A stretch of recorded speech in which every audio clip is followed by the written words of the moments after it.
हज़रत यूनुस अलैहिस्सलाम और मछली का पेट। बच्चों, बहुत पुराने ज़माने की बात है।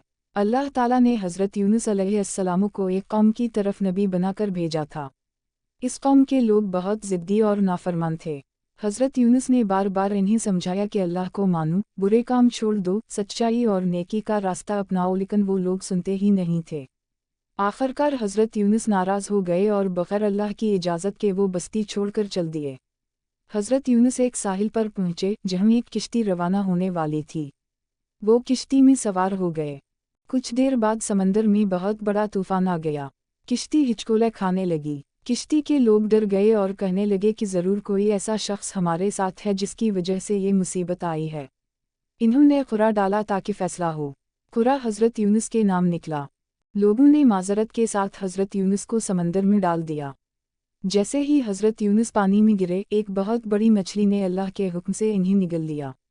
मगर हैरानी की बात यह थी कि मछली ने हज़रत यूनुस को कोई नुकसान नहीं पहुंचाया।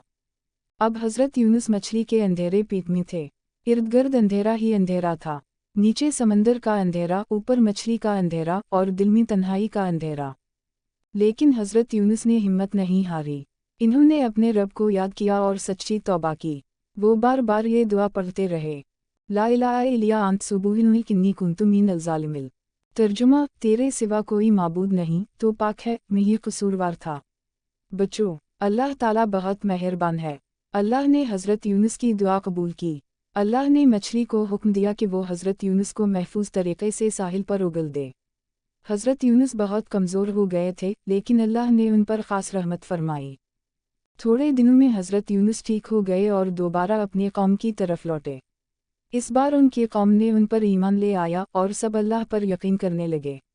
हज़रत यूनुस खुश थे कि अल्लाह ने उनकी कौम को हिदायत दे दी थी।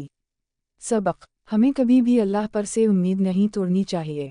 अगर कोई गलती हो जाए तो फ़ौरन अल्लाह से माफ़ी मांगनी चाहिए। मुश्किल वक्त में सिर्फ दुआ ही